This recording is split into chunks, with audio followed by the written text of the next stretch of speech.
नमस्कार, जय हिंद। आज जो हम किले में आए हुए हैं, ये गढ़कुंडार किला कहते हैं इसको, मतलब घुमाते हैं।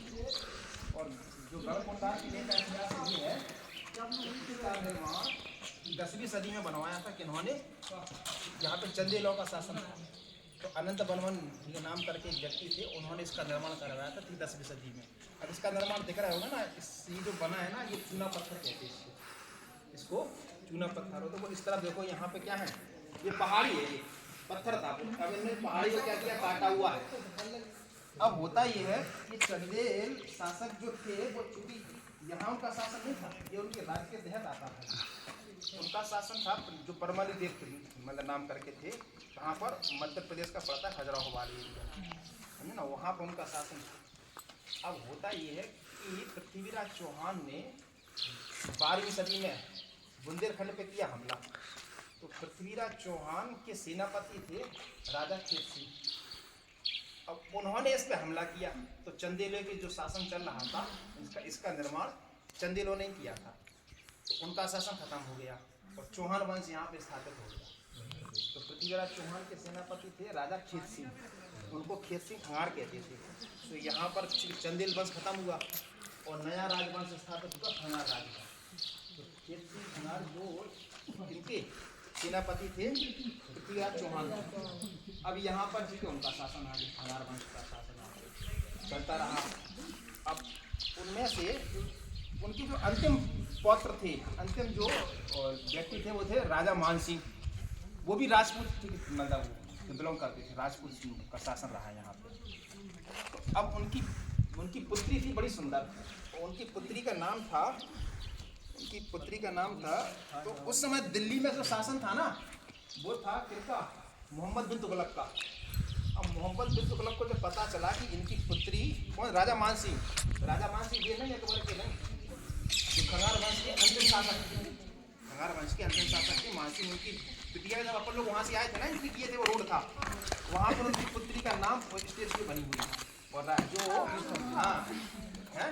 केसर देव, राइट, केसर देवी उनकी पुत्री थी, बड़ी सुंदर थी।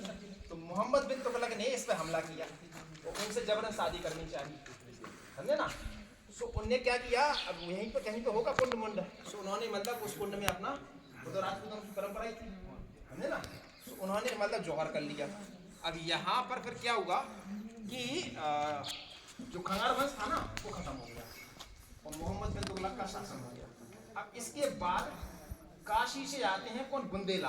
जो बुंदेला थे ना बुंदेलखंड में, ये यहाँ के नहीं थे। बुंदेला जो थे ये काशी से आए थे, बनारस से, वहाँ से आए थे लोग यहाँ पर। तो अब उनने इसके बाद यहाँ पे शासन किया बुंदेलाओं ने। तो मतलब कौन कौन से होगा, चंदेल होगा जिन्होंने इसका निर्माण किया था। ये मध्य प्रदेश के जिला टीकमगढ़ के तहत आता है, ये किला है ना, तो MP के तहत आता है। अब इसके बाद होता ये है कि शासन किया किन्होंने, बुंदेलाओं ने। और बुंदेलाओं की जो राजधानी थी, अच्छा, राजा जो खेत सिंह थे, उनकी राजधानी जय किला थी, गढ़कुंडार। अब जो गढ़कुंडार किला है ना, कहाँ पर, पहाड़ी पे बना हुआ, पहाड़ी के किले इसलिए बनाए जाते थे ताकि हम चारों तरफ से क्या कर सकें, उसको हम देख सकें कि कौन विदेशी आक्रांता हमला कर रहा है। तो इसलिए जब अब अच्छा, इसकी विशेषता ये है कि आप लोगों ने देखा होगा ना कि जैसे ही एक मतलब दूर से ये लगता है कि ये तो पास ही में है, लेकिन जैसे ही पहाड़ी को पार करते हैं ना, तो मतलब ये दिखता नहीं है। तो इसलिए विदेशी आक्रांताओं ने कई हमले किए, लेकिन वे हमले सफल नहीं हो पाते थे। जिनका यहाँ पे शासन रहता था, उन्हीं की जीत होती थी यहाँ पे। काहे कि इसकी लोकेशन, जैसे कि मराठा लोग थे, छापामार युद्ध जानते थे, गोरिल्ला। ऐसी मान लो कि ये गोरिल्ला युद्ध के द्वारा ही स्थानीय लोगों को पता रहता था भाई कि कौन से मार्ग से जाना है। अब बाहर का अगर कोई व्यक्ति यहाँ पे हमला किया, तो उसको पता था ना, उसको पता था कि पहाड़ी अब तो हम आई गए हैं, लेकिन फिर एक पहाड़ी आ जाती है, तो ये छुपा रहता था कई पहाड़ियों से। बाहर जब देखोगे ना, तो पहाड़ियाँ हैं आसपास, तो दूर से दिखेगा कैसा कि हम पास में हैं, फिर एक पहाड़ी आ जाती है, फिर पहाड़ी को लांगो, फिर एक पहाड़ी आ जाती है। तो ये मतलब छुपा हुआ था उत्तर प्रदेश के इतिहास में, मतलब अद्भुत किलों में इसका नाम आता है। इसके बाद फिर बुंदेला आ गया। बुंदेला का जो शासन आता है वो 16वीं सदी में आता है। जब चंदेल थे तो इसको कहते थे रोहिलखंड, है ना। तो इसके बाद फिर इसका नामकरण क्या हुआ, जेजाभुक्ति। बुंदेलखंड का पुराना नाम ही जेजाभुक्ति था। अब बुंदेलाओं ने शासन किया। बुंदेलाओं की राजधानी थी गढ़कुंडार। वीर सिंह बुंदेला, ठीक है, चाहे वो छत्रसाल हो। इसके बाद जैसे ही छत्रसाल आते हैं तो छत्रसाल ने अपनी राजधानी पर क्या कहते हैं ओरछा कर ली, इसे हटा था। तो इसका ये बड़ा मतलब अगर सामरिक दृष्टि से देखा जाए, मतलब रक्षा से, तो बड़ा कई बड़ा महत्व है इसका। क्यों?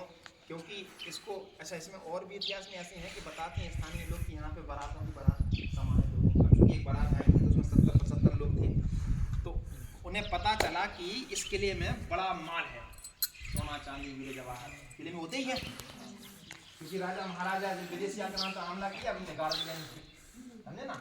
तो लोगों को पता रहता था कि भाई, तो उस बारात को पता था कि इसमें, तो वो लोग कहाँ आए, इस किले में आए घूमने के लिए, चलो करें खुदाई करें।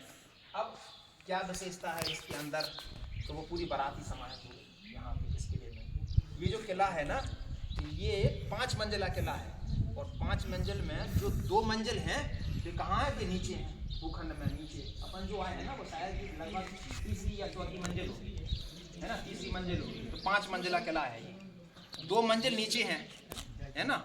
और ये जो दिख रहा है ना इस प्रकार का, ये आयताकार में, ये राजा लोगों का यहाँ पर मतलब उनका नृत्य गान वगैरह होता था, है ना, मीटिंग वगैरह होती थी। ये जो दानाल से दिख रही है ना यहाँ पर, ठीक है, क्या कहते हैं, सैनिक मैनिक लोग विश्राम करते रहते थे, ठीक है। तो ये कहानी थी, ये मतलब बुंदेलखंड में सबसे विशेष, मतलब जो झांसी के किले का महत्व है उतना ही, उससे कम नहीं है, उतना ही महत्व इस किले का है, समझे ना। चलो फिर आगे फिर और देखते हैं, आ जाओ।